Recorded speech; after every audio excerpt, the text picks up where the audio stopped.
Welcome back. Thanks for staying with us here on Breakfast Central. Let's take a look at the front pages of the newspapers. We have journalist of international repute, Mr. Habib Aruna in the house.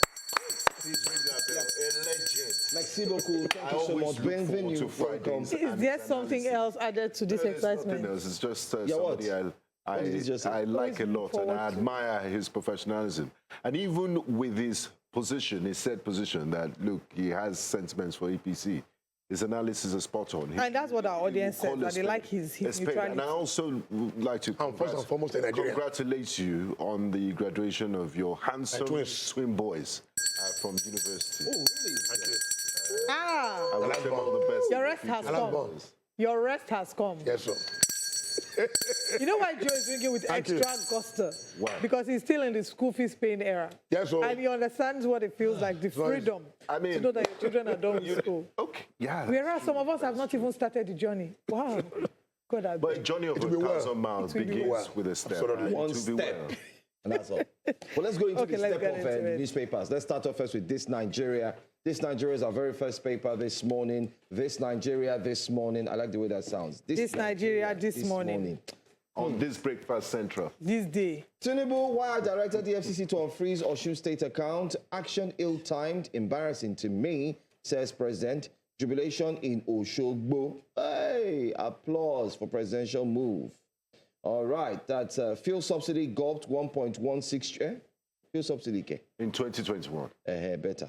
1.16 trillion naira. Ramfac reveals as Senate threatens to compel Auditor General's appearance. A DME probe, ICPC on masks, 2 more fake agencies discovers collaborators in SGF, HOSE, AGF, budget offices. Interim report submitted to federal government OK's prosecution of DG. Let's start with that. Let's start with that DME before we go to Osun State. Osun is like the biggest story, but let's start with the DME because I know Osun State will be in the other papers as well. What's your take? Yeah, you see, I don't think the submission of the report without detention. I don't think so. Mr. President and Commander-in-Chief set up a panel in the wake of outcry, that followed the Adeyemi saga. Set up a panel, appointed the ICPC chairman to chair the panel. The president set up a panel to probe his chief of staff. And I don't think Nigeria will see it as. But the chief of staff, did he appear? Yes, the chief of staff appeared. Before the ICPC yes, committee? No, before the ICPC-led committee. Okay. They now said they did not arrest him. They said he was invited and he appeared yes, for the committee. Am I satisfied with the process and the outcome? Not quite. I would have expected an independent inquiry. Not someone that is under the presidency, like ICPC. The ICPC, if you want to know, guest directive is controlled by the chief of staff.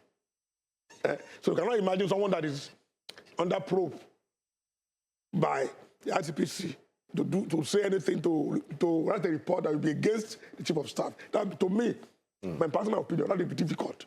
I was expecting an independent panel or inquiry to look at what really happened. And this even Adeyemi, the president in charge, the way I'm seeing it now, Adeyemi is now the culprit. He's the one that is. They put everything on his head. Bearing the brunt. Carrying his cross by himself. Yeah, he's bearing the brunt. So that is not because I don't pity him anyway. But if he finds himself in that mess, he's the mastermind of his own problem. But I was thinking that the system can only survive if there was a transparent and independent inquiry to really let us know what happened. Not for the ICPC chairman to be submitting the panel to the president and they are smiling. It is not that does not. So you're not impressed with that. We can put that video up. You're not. I mean, no. As a man that is has he answered all your questions? No, that does not. That's what I said. It does not. It was only meant to douse the tension that followed the outcry. And that followed the revelations. We completely missed out of this. And even the presidential committee, I did not. The gentleman that said I gave him 400 million naira to facilitate appointment. Who came out bravely? The presidential that is, by the way, totally missed that's not a problem. In fact, the man is actually be arrested. Exactly. Thank you. By coming out saying it. Thank you so much. He should be arrested by saying that kind of a thing. These are the people that are messing up our system. You gave me what? Who is Adeyemi? Adeyemi, the chief of staff. Is Adeyemi the SGF? Not 40,000. You see, in Abuja, there are many intermediaries, I was telling you, who are billionaires. Yes, we know that. Billionaires doing this kind of things. So Adeyemi is just part of them. This is not what we are expecting. Is this a World Cup? It's not even a... Exactly. It's not something to be proud of. Absolutely. What's the What is the photo up there? We are submitting the report. What inside the report? I was expecting to let us know that... Your government is indicted. So it's not transparent, and I don't think Nigerians will be satisfied with this kind of outcome. Please, let's take this off. Let's listen to him for a minute. Yes. Our interim report found that no funds of the federal government was approved or disbursed to the fake PFIPC/PEAC, and that we discovered that there was any weaknesses were found in the system of the State House and CBN in our own investigation. And also the fake appointment letter of Adeyemi Matthew did not originate from the presidency. And the ICPC discovered that Adeyemi also created 2 additional fictitious government agencies. Apart from the one that is known in the public domain, our investigation unraveled 2 other fake government agencies. And to facilitate the creation of the additional 2 fake agencies, he used forged legislative instruments, styled as enabling acts, and using them to support opening of bank accounts. Because we discovered that he has opened 2 bank accounts in a commercial bank, which he went to use in these illegal activities. Wow, a whole lot there, Benga, just off the mic. We're discussing, using the analogy. I mean, the question is... Brilliant analogy. Would someone enter into your house and start cooking soup without you saying you saw him? Without your knowledge or approval. Without your knowledge. That is not possible. And what's the question you ask? What are you going to eat this soup with that you are cooking? Is this soup sweet? Yes. Where did you find the Maggi? Where do you find the Maggi? Valid question. The questions could be, the questions could be, how did you get in? So what is happening now, what we heard from the ICPC chairman is that, okay, he has entered the household, but we now discovered that he did not only cook in your kitchen, he now went to sleep in your bed and he watched Premier League in your parlor. Because that's what he's saying. Yeah. Meanwhile, you've not finished answering the questions or how he got into the kitchen in the first place. Who gave you the key? So when this kind of thing how did you bypass my security? When this kind of thing happens, you expect us to be rolling by now. You expect a decisive action from the president so that this kind of thing will not happen, will not repeat itself in the future. You expect people to face consequence of the action of what is going on. It's not being simplistic by making this guy a scapegoat. The Adeyemi, even though I don't pity him. Adeyemi looks someone that is very fraudulent. I don't pity him. But let due process that will show that our system can withstand this kind of thing in the future and expose them. Okay, you were saying earlier about you would have expected that an independent agency does the Absolutely. Who would you have expected to set up this investigation? No. You see, we have a National Assembly. National Assembly can investigate it. But when you want the presidency, setting up a panel to investigate an alleged action of the chief of staff. After the president in Nigeria, the most powerful person is not the VP, it's the chief of staff. He controls everything. All those agencies under the presidency, the executive takes order. Take order from the chief of staff. So you can't imagine them not probing the guy. Is that how you want to have budget to function? You have to make sure that you respect the office of the chief of staff. You see, so because they're very critical office and very important and very crucial. So for them to have set up a panel to probe him, ICPC to probe him. You see, our problem in Nigeria, I wish I was saying yesterday on the TV program, is that institutions in Nigeria are not independent. Look at Israel. The Attorney General of Israel is probably the Prime Minister. The police in Britain, they're dependent on the office of the Prime Minister. Now, that was Boris Johnson resigned. Was removed during COVID. Was removed. So it's important for these agencies, institutions, to be dependent of the executive. But do you think that's the only way we can succeed? But with the president choosing, being the one who selects and makes the appointments, head that department or that office, do you think it will ever be independent? No, that's what I'm saying. You see, if Obasanjo, the midwife of this democratic dispensation, was pragmatic enough to make sure that institutions are solid. And led by example. That is what this man said. Father wrote him a letter a year after he became president that, please, Mr. President, make sure our institutions are strong. It's not the president, it's the future. It's not about you. It's about the future generation. That's why I said the first president of America, George Washington, was supposed to, there was no term limit in the U.S. Constitution. But because of his person. But he said, no, I will serve for 2 terms and go. His farewell address to the American people is a classic. Google it, it's there. The Washington farewell address to the American people. That was laid that framework and background that the U.S. today, they enjoy. You must be able to sacrifice your ambition. Over 250 years. Sacrifice your selfish interest for the collective interest of a nation. We are not seeing it. About just laid it. What we are facing. So if I say I don't like that myself. As a statesman, we have to lead that example. If institutions are independent, look at what happened in Osun State. We all saw it. These guys work under the wing sacrifices of the executive. Allah, the president. Even when the man is not talking, they are doing it to make sure that the man is satisfied, that is in his favor. So it's very, very. Maybe when we are discussing Osun politics, we'll talk more about it. Yes. So okay. let's go to Let's go. Maybe so let's see. Do we have any other subtitles on the story? Okay, still on the front page of Al Jazeera, you can see it there. Okay, this is Nigeria.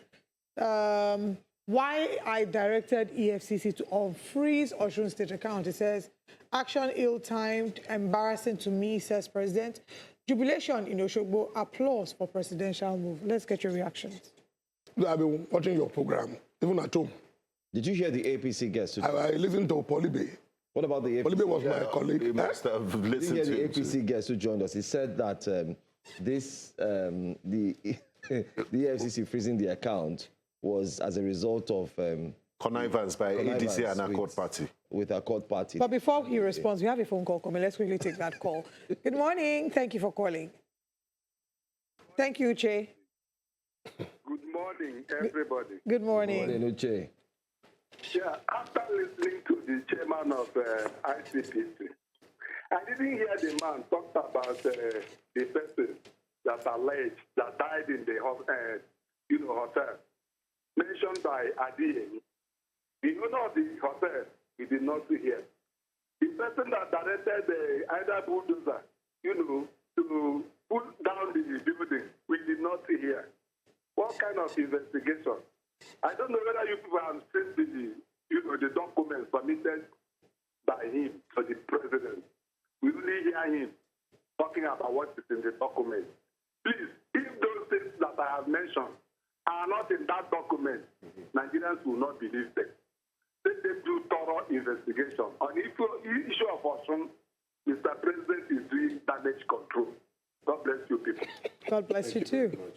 And this is what has made Nigerians doubting Thomases, because once the government comes up with a pronouncement, Nigerians are discerning people. They're very brilliant people. They'll look at all the holes and ask questions. So if you cannot ask all the questions, then you haven't satisfied them. That's why I say There's a Thomas in the middle name of every Nigerian. Joe Thomas Hansen, Olive Thomas, Modi, Habib Thomas, Aruna. Yes, we always ask questions. But, Ms. Aruna, you were going somewhere. Yes. I was here last week, and I told you guys that Osun State is not a state that we just toy with. You said so. I was there for 7 years, and A-levels. You see, in Osun State, they are mindful of what they are not too comfortable. They may not be rich, but they know they are right. Yeah, they know they are right, and they don't joke with it. You cannot come and trample on it. When, first of all, I must appreciate. I must appreciate the president for his intervention yesterday. That was very presidential. Even though there are a lot of questions that arose, into his intervention. One, we're talking about the man to go back to court to get an order to sign the decision. There was no any court order had been issued. There was not. So it's possible that his handlers are not advising him. They're not advising him well. There's no court order. It was something that people are saying that after 3 days, you need to go back, go to the court. Get an order. But the president intervened and that was the thing. That is very good to me. It should be appreciated. But was it justified in the first instance? This is a test run for next year's presidential election. Nigerians are expecting a transparent, credible process that will lead to a free and fair election in Osun.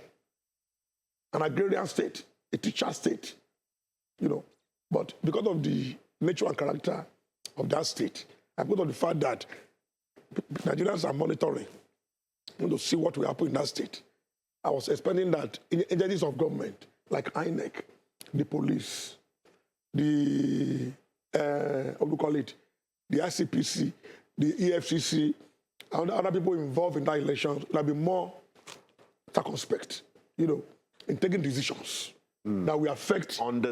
Reading the room. Absolutely, But the man jumped before the gun. The FCC chairman jumped before the gun.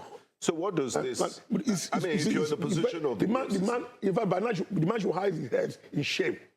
Mr. And the FCC chairman, what are you doing? I'm a lawyer. This is not a lawyer. And a pastor. Senior pastor. In quote. No, you don't do things that will stabilize a process. 10 days to election. Look at what the president said. Look at the president's statement. We did. We read it. I feel embarrassed. Let's take this call. It's the president teaching. Let's take this call. Kingsley calls us. Hello, good morning. Oh, we lost. Sorry, Kingsley. Apologies for that. I want us to also touch on some of the controversies that surrounded the president's intervention, because the question is, if the president could so freely intervene and order EFCC to unfreeze, that means it's giving some measure of credence to the allegations of the evidence of the president being involved in the initial freezing order that was given. Because you remember there were accusations against the president, against the APC of being involved in all of this and wanting to take over Osun by force. So should the president be able to order the EFCC to either freeze or unfreeze any account? I think what should have happened in a normal situation is for the EFCC to now announce that, okay, due to the noise that is being made, we are stopping, we are unfreezing the thing, we go to court and seek redress. Period. Not the president intervening directly. People wouldn't monitor it. That is not how institutions grow. That's not how institutions grow. And what also baffled me was when the FCC posted a statement justifying the freeze, and one of the presidential aides, Onuga, posted that statement. Thank you. So 2 + 2 can be added to make it 4. That something is going on somewhere. Bear the curtains. Two questions. These guys are involved. And I think I need your answer to these questions. One, are there people who are working assiduously on behalf of the president without his knowledge? So they may have gone ahead to carry out this action that we saw in Osun State. That's one. Two, couldn't the president have called the FCC chairman off camera rather than put it as a press statement? That's what I'm saying. The way they manage these things also matters a lot. Now I've managed a governor in this state. Even when the governor will tell me that, Habib, I will agree with you. I will tell you, man, that Ogadi is the way to go. Because of my closeness to him, in most cases, I normally have my way. And if it turned out to be the best best option, absolutely. So I don't think the president should have made that statement, open in the open. And the president even called the governor of Osun State. He even had a phone call with him that you guys should not unnecessarily raise tension in your state. I don't think it was well managed. Okay. You see, but at the same time, show working. Wanted to appear as Bola Ahmed Tinubu. The one thing, you see, the Democrats. When you're in government, many things happen that is abracadabra. The more you look, the less you see. Okay. There are times that people in power are in prison by their age, and you won't know. There are many decisions that are taken that. Look at Buhari, for example, when Buhari was there. Many decisions were taken that are not in favor of the government. But eventually, the man will not be aware of those decisions. So it happens, But we need to manage this thing very well. I'm sorry to butt in. We'll continue this conversation. Let's just take a little break. Let's head straight to Morocco, where we have our correspondent who's on ground. The WAFCON is on. Onyinye joins us this morning. Good morning to Onyinye. This happens to be not the first, not the second, not the third, and definitely not the fourth. I think it's the fifth time you're joining us all the way from Morocco. We need to give you a Moroccan name I don't at this know. point. Maybe you just might have to relocate to Morocco. Please don't relocate to. Let's call her Yasmin. Our husband wants her in Nigeria. Please don't relocate. We're happy to have you here. What if she moves with you? Anyway, you don't mind us. Good morning. Give us an update on what's happening from the Super Falcons and other teams at the ongoing WAFCON.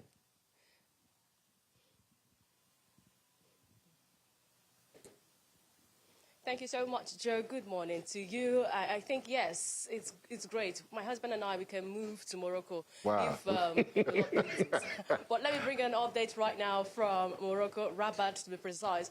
We are at Asfa Sportive Training Center in Saleh, and that's where the Super Falcons of Nigeria, should I call them the 10-time African champions of Nigeria, are training. Now, this is their first training after booking their ticket to the quarterfinal of the 2026 Women's African Cup of Nations. Now, yes, they had in-house activities yesterday, having a press parley where they invited journalists to come talk to the players. So there was no training yesterday, but today they are having their first after booking their quarterfinal ticket. Just behind me, if you can check that out right now, you can see that we have the players playing, trying to recuperate, to get their muscles intact as they prepare for that quarterfinal encounter against the indomitable Lionesses of Cameroon. At the moment, nothing to worry about. All players are in good condition. For the two players who did not make it in the touchline for that game against Egypt, Oluwatosin Dimei and Jennifer Ichegini, they're both back with the team, training, and all players, there's no reason to be concerned. No injury update at the moment because every single player invited are fine and are good to go. So, Onyinye, we started on a very faulty note against Malawi. I mean, many people were shocked. We saw those goalkeeping hazards. But since then, we've seemed to have picked up momentum. Do you think these girls are strong enough? And looking at the opposition that we have left in the competition to go all the way and make it an 11th title? Because the way they're going, we might soon run out of space on their jersey to put another star.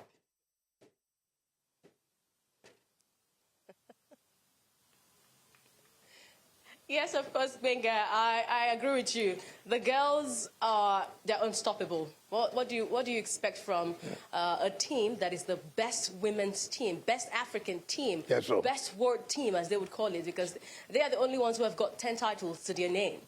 Yes, we know that even before this competition started, we had seen that Nigeria was the team to beat. As they say, everybody wanted to beat Nigeria, and that's why we saw that shocker in the opener against Malawi. Right now, the girls, they've got this mentality of never say die. They want to put all in whenever they come into any encounter. We saw that in the final in 2024 when they went up against the host nation. Everyone had written them off after that 2-goal they had conceded. But they had to resurrect. So there's this never say die spirit with them. And I can see it. I can see it in the team, even as they played against Egypt.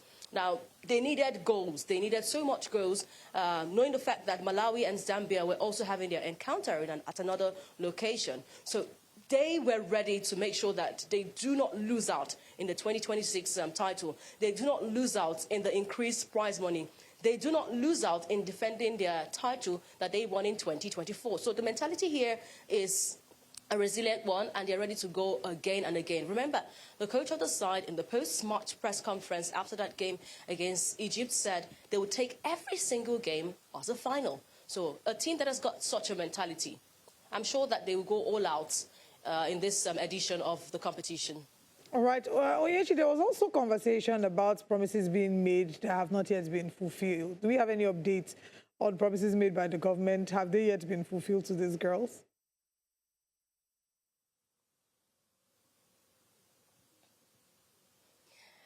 At the moment, the feelers we hear is the National Sport Commission promising the players that they had promised the players before the competition that they would get $5,000 at every single goal.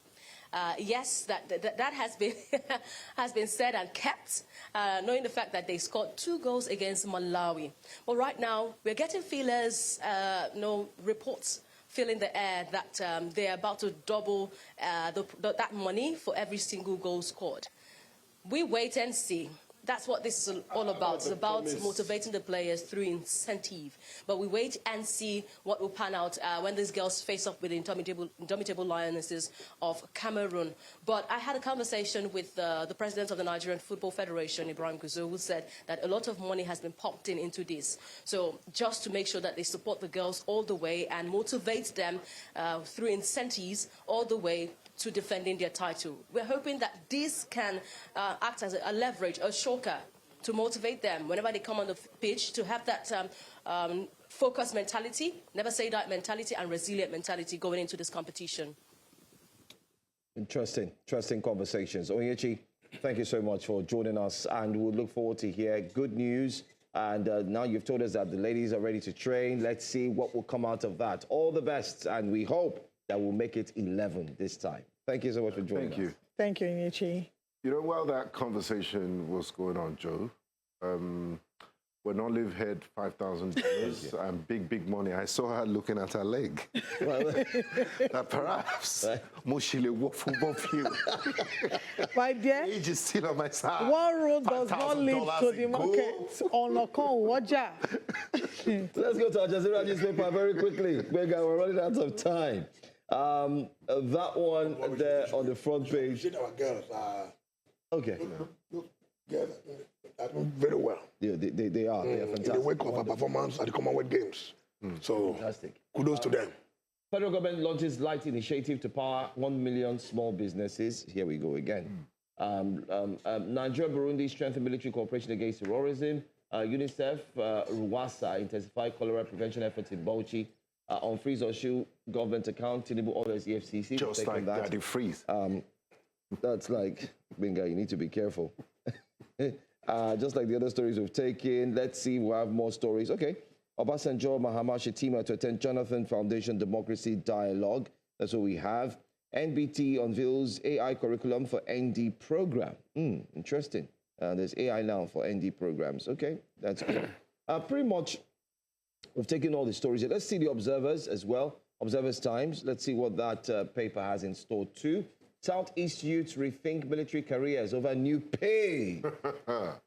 You know, go think calm care. We talked about this, Benga. We talked about what will happen. How it would encourage people to sign up.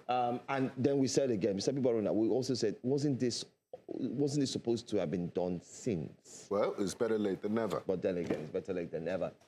Quick one again, right on the front page of Observer's Time. But what do you think about the pay? I think you've not discussed that. No. It's a good thing to have been done.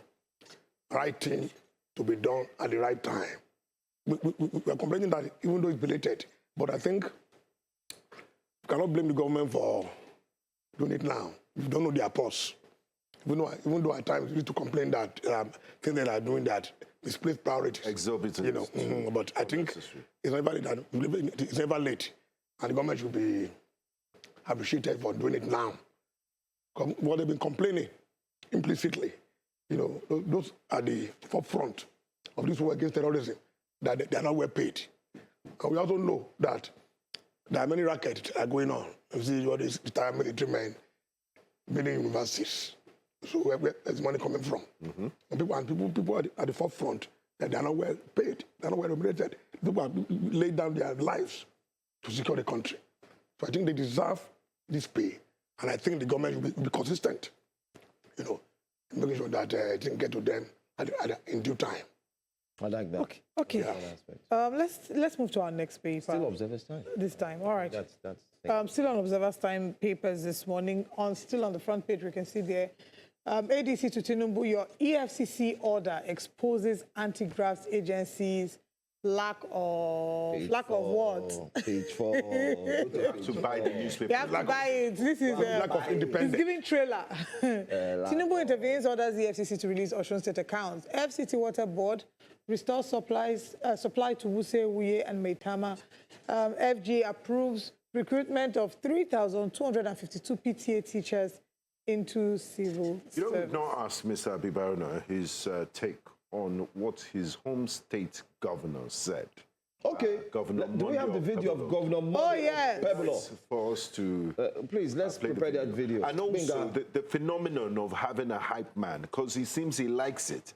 But it's not just him, though. No, you can't say it's unprecedented. This one is an official hype man. He's shouting, Apako governor. No, but it's not unprecedented. We saw that with the former governor of Rivers State, who's the current minister of the FCT. Band, not hype man, live band, 12 dozen, 10 and 10. It's the same thing. You know, there's a video of the governor. Somebody singing your praise. Have you seen anywhere in the world where you are going and once you say one line, they will start singing your praise? While you are launching and commissioning projects. What the governor of Edo said. Okay, let's look at it. And what the governor of Imo State also said in response to what Davido said he never said. In response to Davido, he said he never said something. They just look at the video. Let's take a listen.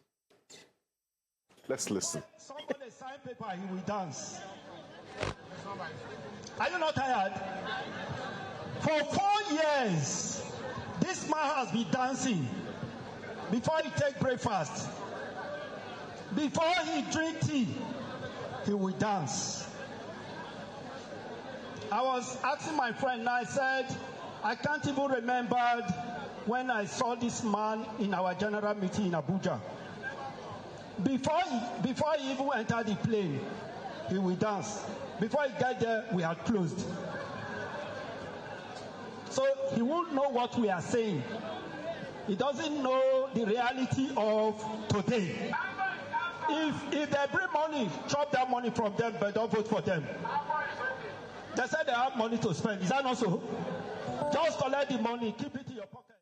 Well, to be an official soundtrack for what he said, saying, before the governor eats, he will dance. The soundtrack would be, if I dance, you go dance. If I move, you go move. Mr. Habib Aruna, don't worry, you're not misplaced in this. It's governance. It's a serious thing. Statecraft. It's a serious thing because we're dealing with the people. We're dealing with how to improve the welfare, standard of living of the people, how to improve infrastructure, healthcare, education. It's not a thing that you toy with. You see, thank God it's on record. I came out openly against this guy. No, on a very serious note. Because you see, people like me, there's also a video of him dancing. I'm too audacious to mess around by politicking. I've been there, up there in Lagos, and I saw the way the thing is played. I saw why. That is why Lagos is always moving forward, moving ahead. I talked about it when this guy was campaigning. I supported the PDP candidate. I had to party for APC. Yes, I did. In the open. I wrote 2 articles on it. And I'm being justified what is going on now. Okay. It's perhaps the worst thing that can happen to a state. And unfortunately, that's my state. The man in Adeleke that he's talking about, Adeleke is doing more in Osun State than what he's doing in Edo State. Wow. And you've been to both states. And many of, absolutely, that's my town, that's my state now. States. And many of his handlers are my friends. And I've been telling them, you guys should tutor this man how to speak in the public. For example, you see, you're a symbol of Edo State. a state that is known for its culture, for education, for leadership. Okay. But look at what this man is demonstrating in the open. All right. It's unfortunate. Let's, as we are drawing close to the end of... We're wrapping up now. Yeah. Joe, you want to take us on the photo of the day? So thank you so much, Habib Aruna. Thank you, Mr. Aruna. Those who have joined us throughout the week. It's been a fruitful week. Every Fridays, we are introducing to you what we call Photo of the Week. The photo of the week for this week will definitely amaze you, shock you, or excite you. Just like our producer. Amazing. There you have it. Can you see that? Can you see that man wearing the insignia cap? Wow. What is he doing there? Let's tell you quickly that is the chairman of Kura local government area in Kano State. His name is Rabiu Abubakar Sulaiman. He says he's only passed through the site while members of the public were carrying out the work. He didn't say he came to inspect. He said he came to inspect it. What is he inspecting? Passing through. Can you see what he's inspecting, Nigerians? Yes. He's inspecting the road. The road. No. It's a step. The step. Yeah, the second. The step. His project. To violate traffic laws by crossing a major highway. A major highway. And, it's very commendable. Producing pedestrian bridges. It's very commendable to, in this day and age, that people can stand by what they believe in. It's an empowerment. Look at the empowerment. It's empowerment for the citizens, for the people. And we must, in fact, they deserve a bell applause. Kunduz. Next time we're going to see them, they will do what they call public latrine, and they will stand beside the public latrine and post that one as well as, project and community development. Yes. You have a special request. What do you think about it? What do you think about that step? No, Is it a step in the right direction? But I think it's nonsensical. because one, that picture shows that it's an highway. Exactly. So we don't do that kind of thing on a highway. People would like to be at risk. If you can help yourself, you lie with the state government to do a pedestrian bridge. Absolutely. They don't cross that. You see, and by law in Nigeria, if you cross an express road, a highway, you're on your own. So this is very, very wrong. I'm not sure the man is educated. He's not educated. So I think he should have been cautioned to look at what he's doing. Okay. Representing the people. No, that what he's doing is wrong. We are out of time. Mr. Michael Obieko on YouTube says, Mr. Aruna, I owe you a bottle of something chilled for saying truth to power. The chilled thing has a bit of alcohol. No, you should have foam on top of it. You should give me Budweiser. Okay.